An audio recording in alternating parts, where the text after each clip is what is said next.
Okay,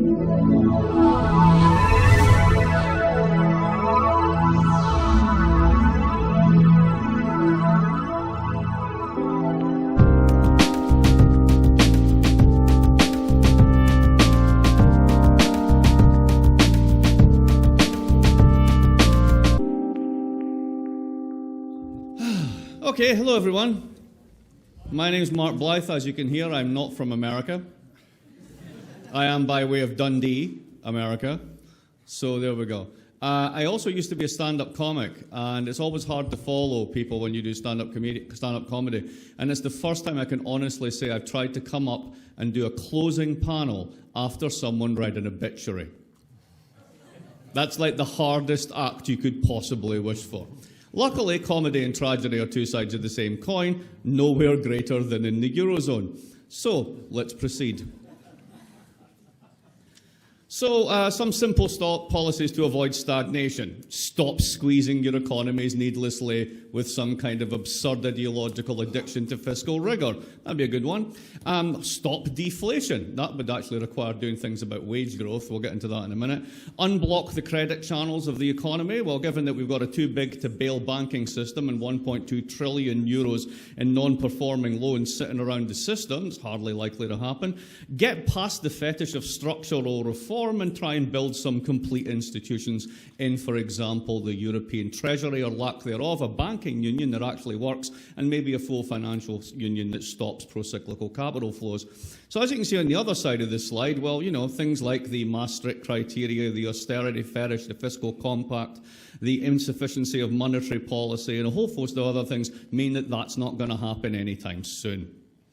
And that's not going to happen anytime soon because of an ideological lock-in, admitting failures, stabbing your Austerian colleagues in coalitions throughout your region in the back, admitting that a central bank is the only institution with central-wide powers, but it actually took 2 years for it to even become a lender of last resort after the crisis stuck.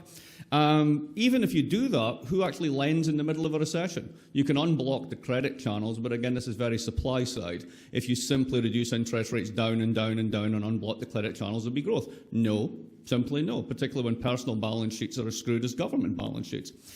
This ultimately means that you need a region-wide fiscal policy and the rebuild of European institutions, and as we know, that's not going to happen. So there, I'm done. See you.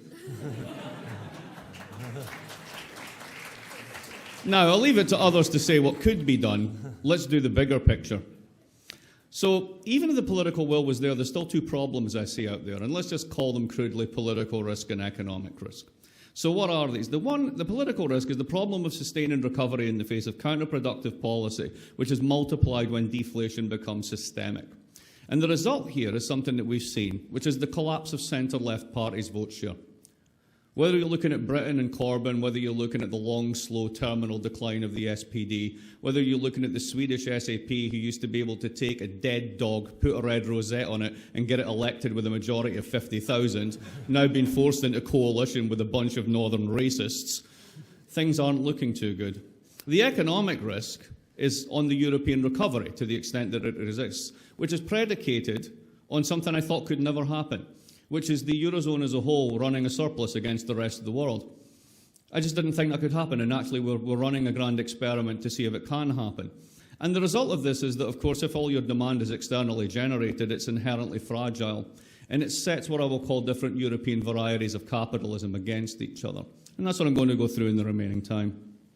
Okay, back, go the other way. That's it. Political risk, politics and a deflation. I wish I was wearing a contact mic because I hate standing here looking at the slide with one eye and then trying to figure out what you're looking at with the other eye. Anyway, here we go. This is the one sort of like little pictogram which I love. So if you have a look there up at the targeted equilibrium, that's the position of all the European countries that were in the euro from 1999 to 2008 in a kind of Taylor rule. So there's the inflation rate and the nominal interest rate. It's a relatively sweet spot if you want to construct a creditor's paradise. That is to say, inflation is low, you've got positive real rates, and there you go, for relative financial stability. Of course, the impact of the crisis is such that all those countries started to slip down the curve. As you can see, that's the 2014 data, and if you extend it out now with basically what seems to be structural inflation in the system, we actually have already become Japan in large part. Now, this matters for the following reason. If you're Japan, and you're a really rich old society where you can basically shoot people with money and they take it and basically don't spend it, then eventually what will happen is you'll eat the whole capital stock of the country as a deflationary glide path, but it will be a very long sushi banquet till you get there. If, on the other hand, you're Greece and you've lost 30% of GDP and you're about to lose another 10% and you enter a deflationary equilibrium and that is sustained, that will lead to very, very different, very nasty consequences, particularly in the extreme tails of politics. So that's where we are in a picture. Let's go further. Where were we and how did we get here? I like to think about, let's go back to the 70s. So everyone, does a nice line on, there's a thing called neoliberalism. Well, that covers a multitude of sins. And at some point, we weren't neoliberal, which, if you're a Brit, simply wasn't true. The City of London is as powerful in the 50s as it was in the 1980s. So let's think about this a little bit better, or at least try to. Let's do a little picture here with some sort of descriptions. So what was the 70s look like? It was kind of a debtor's paradise in a way. Why? Well, Kalecki, or Koletsky, I never know how to actually say the word, the guy's name, got this right way back in the 1940s, that when you have sustained full employment, it's relatively costless for labour, especially skilled labour, to leave from one job and take another. And if that bids up the reservation wage in a time of high inflation, profits are going to have to fall. And that's exactly what happened in the 70s. So you had positive, if not high inflation. Labour's share of national income, unsurprisingly, was at an all-time high. Corporate profits, consequently, were at an all-time low. Unions were strong. Inequality was low. We had national closed markets, so that inflationary effects were very fast and very sudden. Finance was still in its post-New Deal regulatory box. Central banks were check-cashing agencies for the Treasury, and parliaments actually did stuff, as opposed to sit around and tweet about crap, which is what they do now. Deflation, where we are today, which has been built in large part by the centre-left, acting as the helper app to the right in the financial sector, has instigated a world of secular disinflation. What do I mean by that? Take the iPhone out of your pocket and look at it. Don't, just do it in your head. But if you did, you'd be looking at what was 6 years ago a supercomputer. If you went 10 years back, it was restricted technology. Now you can throw them away and buy a new one for a couple of $100. What happens to margins in a world in which you've had a ruthless integration and product market re-regulation on a global scale?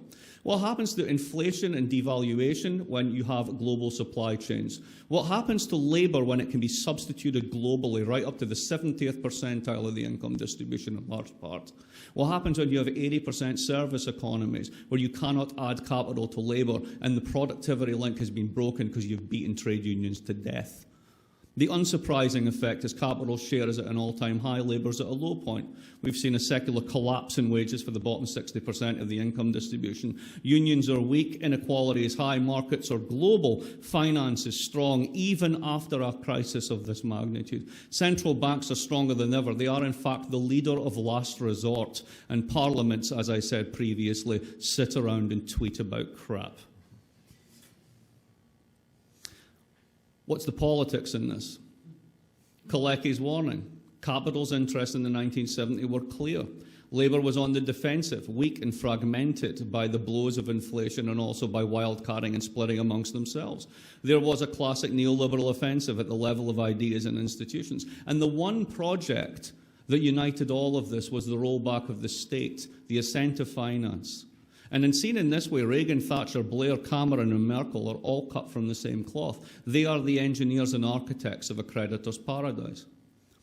But deflationary politics, to the extent that we are facing that now, brings a very different set. It's called Polanyi's revenge. Because there's a fallacy of composition at the level of interest rates once you have sustained embedded deflationary expectations. Everyone's first best choice to protect themselves, take a wage cut to price yourself into a job, lay off labour to become more competitive, simply leads to second best outcomes in an aggregate sense. If that's the case, the result is the state comes to the fore.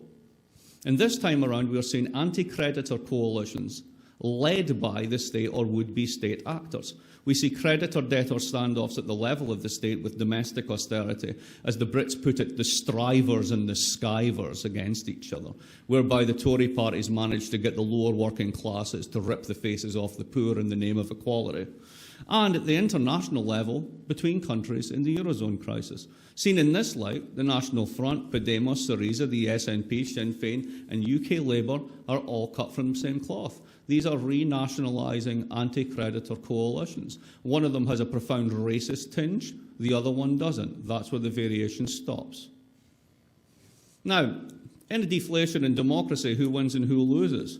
The losers are creditors. Because although they have the whip hand at the moment and the real value of debt goes up in a deflation, the ability to collect goes down. And the real losers are centre-left parties, whose vote share is already collapsing. And they see these new parties as a mortal threat. Syriza bashing by the left wasn't an accident. The fact that it was the head of the SPD here who was first out of the blocks to critique the Greeks is not an accident. Corbyn phobia in the UK is the same stuff. The winners, surprisingly, are debtors. Because the nice thing about democracy is you can actually tell them to go themselves. It's called, I'm not going to vote for this anymore.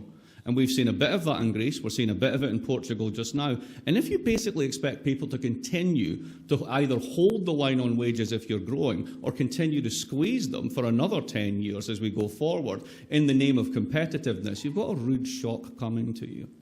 The winners, sadly, are populist, nationalist and other nasty parties. So what's the inflationary outlook for Europe? Well, I think that tells you a story. We're heading towards secular deflation. Think about this. Central banks of the world, depending on how you count it, have chucked between 7 and 13 trillion euros into the global money supply, and there is no inflation anywhere. The US Treasury can raise rates. No, it can't. There are substitutable assets that are negative yielding all the way along the curve. So they can do what they want in the short end of the curve. It's not going to make a blind bit of difference. We're long and low for as far as you can spell. What does that look for the Eurozone as a whole? You see that little dip and then the jiggle up the top? That's Draghi pressing the QE button 4 times in 1 year. And he's just managed to get it back up to trend. So, this is the economic risk story of that, was the political risk story. What's the solution? Well, the solution, first of all, was austerity, of course, expansionary austerity, which I do love the story of. It's a fantastic way. So I try and explain this to my students, and you take out the math and you show the Alesina models and all that. And you go, okay, fine, okay, let's really break this down. This is how this story works. So you're in Spain or somewhere like this, and the economy's falling about your ears. You don't really know if it's a local or global phenomenon, so you want to try and adjust. Your wife or partner or whatever works in the public service, they might be losing their job. You don't know if you can pay the mortgage. But it doesn't really matter, because what you care about is the yield on the government tenure. Because that's what the model specifies. You lie awake at night, really worrying about this shit. And you're buoyed by the fact that everybody in the world not only has rational expectations, they have the correct model of the economy with the value of all the coefficients agreed, bolted into everyone's head. So when the government credibly commits to cutting welfare now in the present, you do a lifetime budget recalculation and, well, me, I'm going to actually have more money in the present now than I thought I did because I'll pay less taxes in future while the economy itself will be bigger. Quickly, alpha over delta divided by 2. Right, okay, I'll go off to IKEA, buy a couch, and the recession cures itself. That was version 1.0. It's obviously bollocks. Version 2.0 is structural reform, and I have lots of things to say about that in the Q&A, but let me move it along by saying, if you think that's going to save you, you're in for an even bigger shock. So what has actually happened, in part because of all the constriction, is the desire on some parts for everyone to become a little bit more German has become true, insofar as a large part of Europe is now running an export surplus against the rest of the world. I didn't think this was possible. And it's amazing because this is how Asia makes its money, right? They're already doing that. So now we're going to do it too, and presumably then the entire world is going to be perfectly happy to do nothing but intermediate zero-yielding US paper for the rest of their lives, because that's the asset that everybody's going to hold, because there's nothing else, right? That sounds really plausible, right? It might be. So Let's welcome to the post-crisis Eurozone export complex. The Eurozone has a record trade surplus in the last quarter of 26.4 billion. Germany is 24% of that 24 billion at surplus. Now, I know Germany is efficient, but hold on a minute, right? How can 30% of the Eurozone generate 90% of the surplus? Well, you've got to look at the supply chain. Here's the fun bit. Have a look at this. This is, remember Rumsfeld, old Europe, new Europe? It's back, right? But this time it's about who's in the German parts supply chain. So if you basically go through all the stats and all the trade numbers on this, this is what you find out. 32% of the Czech Republic's exports go straight to Germany. 32% of that 32% is one category of vehicle parts. That's true for all the rest of those countries. That's astonishing. And it kind of makes sense, and I'll show you some charts as to why. Think about it this way. What were these countries doing during the 2000s? They were basically importing capital hand over fist, and it looked like a lot of it was wasted. A lot of it was real estate bubbles, all the rest of it. But in large part, they were rebuilding their capital stock. And they were integrating, through German equity investment, into the German supply chain. So when Germany got lucky after the crisis, primarily because the US and China stimulated, because that's who you sell all the BMWs to, this took off.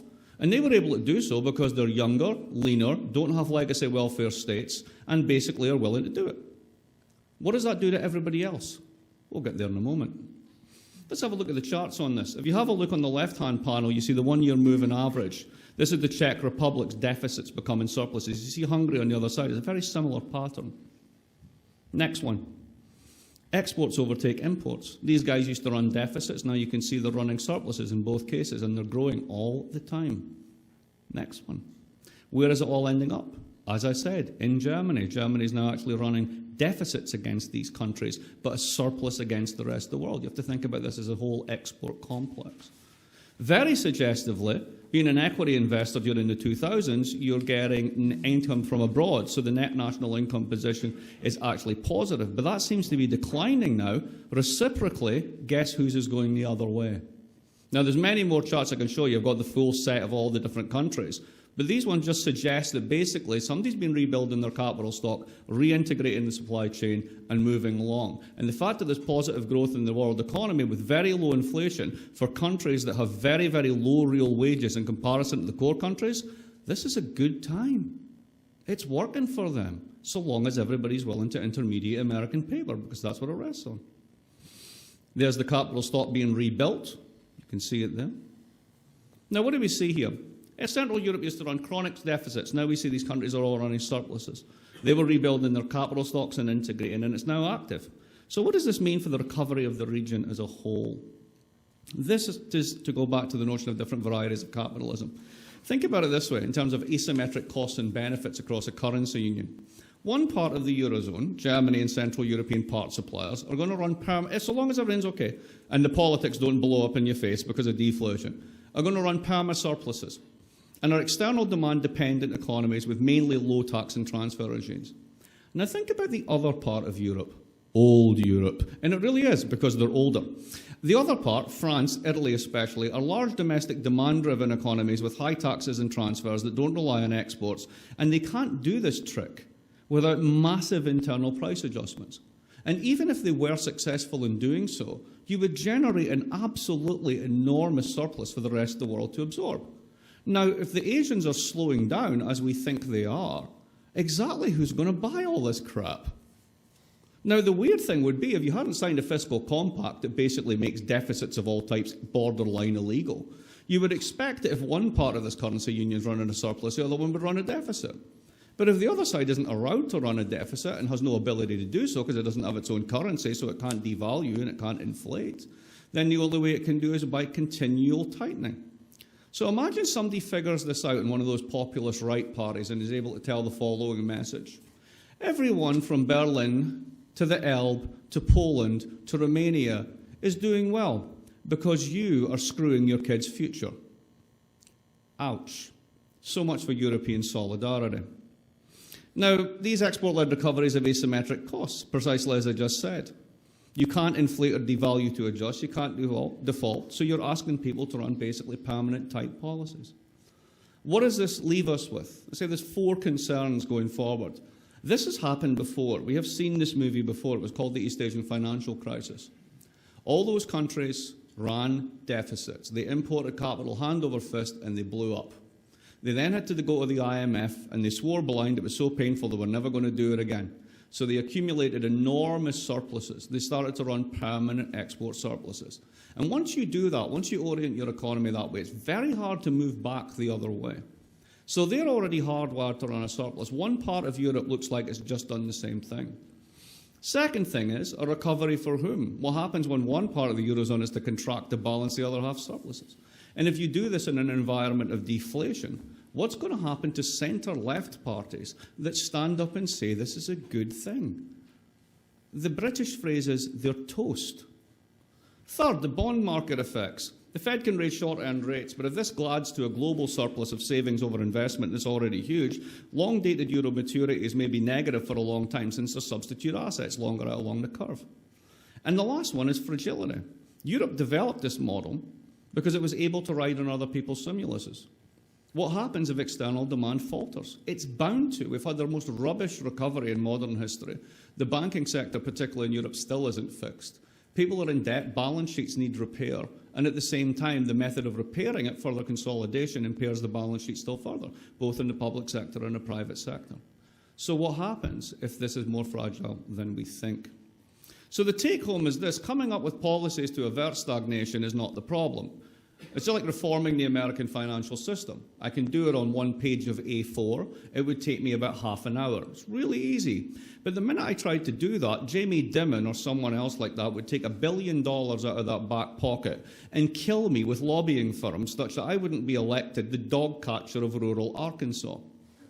So the way that Dodd-Frank works is it's deleveraging by 10,000 cuts.